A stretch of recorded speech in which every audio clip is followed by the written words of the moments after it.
गौरी पुत्र गणेश भगवान की जय। जगत जननी दुर्गे माता की जय। आज आपको सुना रहे हैं माता सिद्धिदात्री की कथा। माँ दुर्गा जी की नौवीं शक्ति का नाम सिद्धिदात्री है। ये सभी प्रकार की सिद्धियों को देने वाली हैं। नवरात्रि के 9वें दिन इनकी उपासना की जाती है। सच्चे मन और पूर्ण निष्ठा के साथ साधना करने से सभी सिद्धियों की प्राप्ति होती है। देवी पुराण के अनुसार भगवान शिव ने इनकी कृपा से इन सिद्धियों को प्राप्त किया था। इनकी अनुकंपा से ही भगवान शिव का आधा शरीर देवी का हुआ था। इसी कारण वे लोक में अर्धनारीश्वर नाम से प्रसिद्ध हुए। माता सिद्धिदात्री की 4 भुजाएं हैं। इनका वाहन सिंह है। ये कमल पुष्प पर आसीन हैं।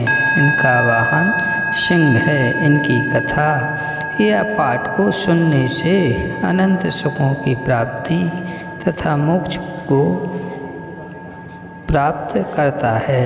सभी मनोवांछित फलों की प्राप्ति होती है। माता सिद्धिदात्री की कथा बड़े ही श्रद्धाभाव और प्रसन्न चित्त होकर सुने। बृहस्पति जी बोले, हे ब्रह्मा जी, आप अत्यंत बुद्धिमान, सर्वशास्त्र और चारों वेदों को जानने वालों में श्रेष्ठ हो। हे प्रभु, कृपया कर मेरा वचन सुनो। चैत अश्विन माघ और आषाढ़ मास के शुक्ल पक्ष में नवरात्र का व्रत और उत्सव क्यों किया जाता है? हे भगवान, इस व्रत का फल क्या है? किस प्रकार करना उचित है? और पहले इस व्रत को किसने किया? सो विस्तार से कहो। बृहस्पति जी का ऐसा प्रश्न सुनकर ब्रह्मा जी कहने लगे, बृहस्पति, प्राणियों का हित करने की इच्छा से तुमने बहुत ही अच्छा प्रश्न किया। जो मनुष्य मनोरथ पूर्ण करने वाली दुर्गा महादेवी सूर्य और नारायण को ध्यान करते हैं, वे मनुष्य धन्य हैं। यह नवरात्र व्रत संपूर्ण कामनाओं को पूर्ण करने वाला है। इसके करने से पुत्र चाहने वालों को पुत्र और धन चाहने वालों को धन, विद्या चाहने वालों को विद्या और सुख चाहने वालों को सुख मिल सकता है। इस व्रत को करने से रोगी मनुष्य का रोग दूर हो जाता है और कारागार में पड़ा हुआ मनुष्य बंधन से छूट जाता है। मनुष्य की तमाम विपत्तियां दूर हो जाती हैं और उसके घर में संपूर्ण संपत्तियां आकर उपस्थित हो जाती हैं। समस्त पापों को दूर करने वाले इस व्रत के करने से ऐसा कौन सा मनोरथ है जो सिद्ध नहीं हो सकता है? यदि व्रत करने वाला मनुष्य सारे दिन का उपवास ना कर सके तो एक समय भोजन करे और उस दिन बांधवों सहित नवरात्रि व्रत की कथा श्रवण करे। हे बृहस्पति, जिसने पहले इस महाव्रत को किया उसका पवित्र इतिहास मैं तुम्हें सुनाता हूँ। तुम सावधान होकर सुनो। इस प्रकार ब्रह्मा जी के वचन सुनकर बृहस्पति जी ओम बोले, हे ब्राह्मण, मनुष्यों को कल्याण करने वाले इस व्रत के इतिहास को मेरे लिए कहा। मैं सावधान होकर सुन ओम रहा हूँ। आपकी शरण आए हुए मुझ पर कृपा करो। ब्रह्मा जी बोले, पीठत नाम के मनोहर नगर में एक अनाथ नाम का ब्राह्मण रहता था। वह भगवती दुर्गा का भक्त था। उसके संपूर्ण सद्गुणों से युक्त मानव ब्रह्मा की सबसे पहली रचना हो ऐसी यथार्थ नाम वाली सुमिति नाम की एक अत्यंत सुंदर कन्या पैदा हुई। वह कन्या सुमिति अपने घर के बालकपन में अपनी सहेलियों के साथ कीड़ा करती हुई इस प्रकार बढ़ने लगी जैसे शुक्ल पक्ष में चंद्रमा की कला बढ़ती है। उसका पिता प्रतिदिन दुर्गा की पूजा और होम किया करता था। उस समय भी नियम से वहाँ उपस्थित होती थी। एक दिन वह सुमति अपनी सखियों के साथ खेलने लग गई और भगवती के पूजन में उपस्थित नहीं हुई। उसके पिता को पुत्री की ऐसी असावधानी देखकर क्रोध आया और पुत्री से कहने लगा कि हे दुष्ट पुत्री, आज प्रवास से तुमने भगवती का पूजन नहीं किया। इस कारण मैं किसी कुष्ठी और जय माता दी दरिद्र मनुष्य के साथ तेरा विवाह करूँगा। इस प्रकार पिता के वचन सुनकर सुमति को बड़ा दुख हुआ और पिता से कहने लगी कि हे पिताजी, मैं आपकी कन्या हूँ, मैं आपके सब तरह से अधीन हूँ। जैसी आपकी इच्छा हो मेरा विवाह कर सकते हो। होगा वही जो मेरे भाग में लिखा है। मेरा तो इस पर पूर्ण विश्वास है। मनुष्य न जाने कितने मनोरथों को चिंतन करता है, पर होता वही है जो भाग में विधाता ने लिखा है।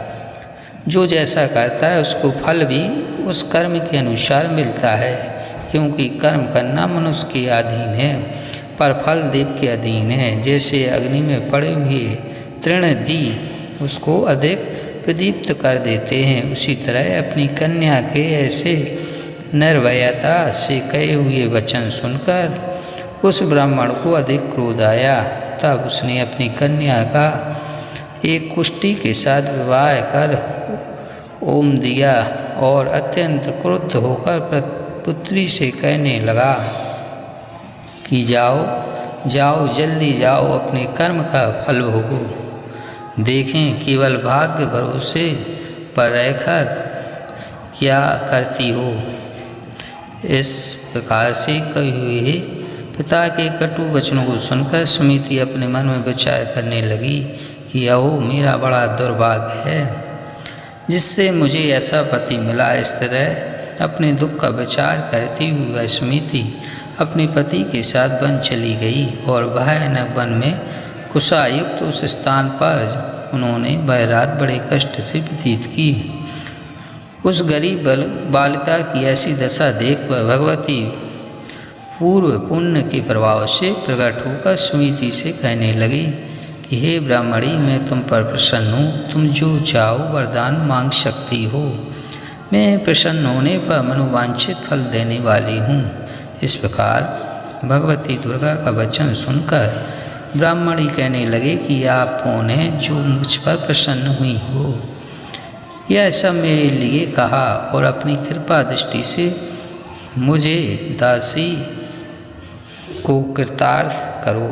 ऐसा ब्राह्मणी का वचन सुनकर देवी कहने लगी कि मैं आदि शक्ति हूँ और मैं ब्रह्मा विद्या और सरस्वती हूँ। मैं प्रसन्न होने पर प्राणियों को दुख दूर कर उसको सुख प्रदान करती हूँ। हे ब्राह्मणी, मैं तुम पर तेरे पूर्व जन्म के पुण्य के प्रभाव से प्रसन्न हूँ। तुम्हारे पूर्व जन्म का वृत्तांत सुनाती हूँ, सुनो। तुम पूर्व जन्म में निषाद की स्त्री थी और अति पतिव्रता थी। एक दिन तेरे पति निषाद ने चोरी करने के कारण तुम दोनों को सिपाहियों ने पकड़ लिया और ले जाकर जेल खाने में कैद कर दिया।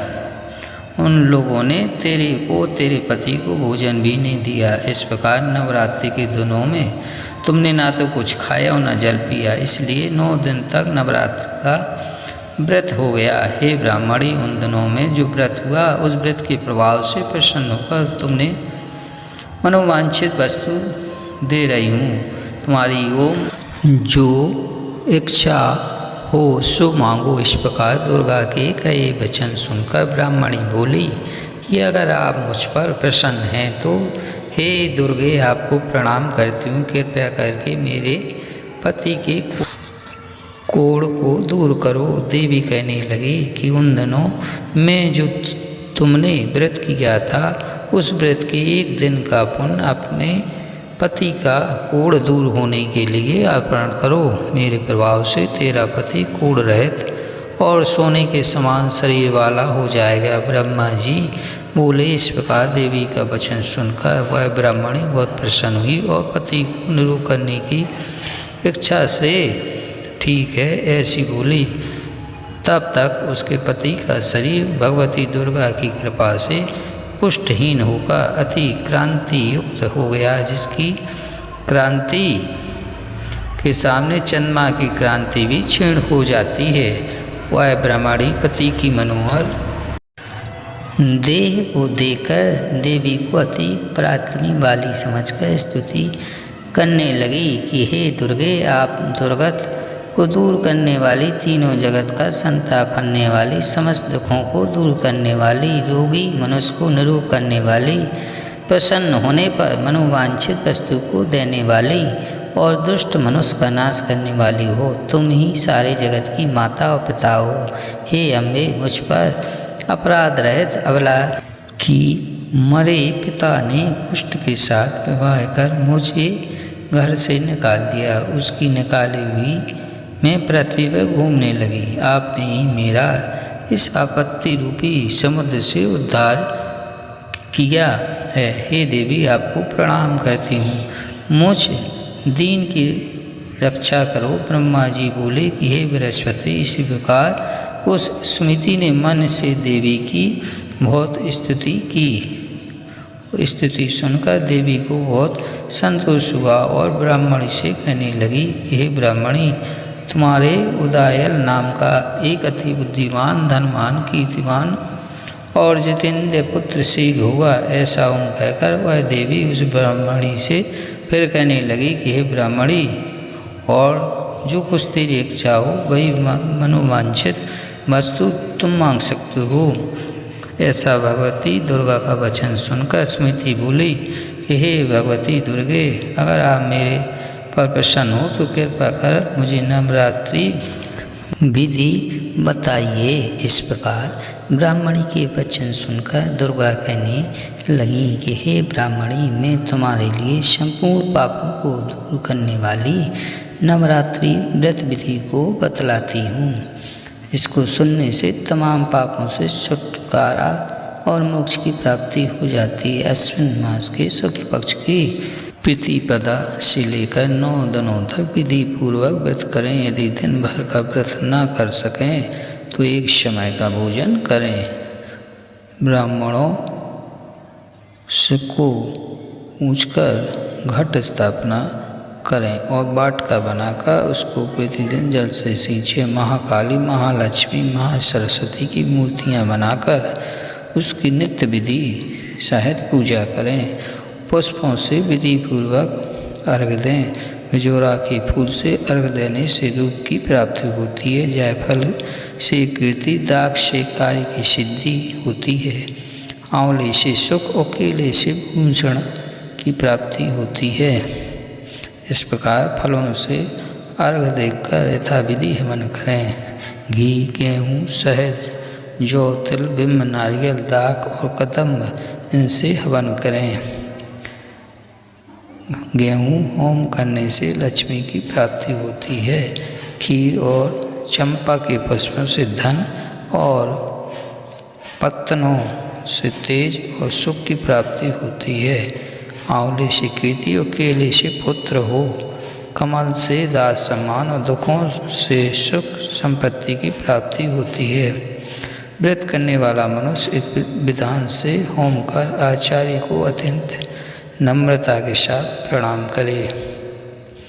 इस महाव्रत को पहले बताई विधि के अनुसार जो कोई करता है उसके सब मनोरथ सिद्ध हो जाते हैं। इस प्रकार दुर्गा कहकर अंतर ध्यान हो गई।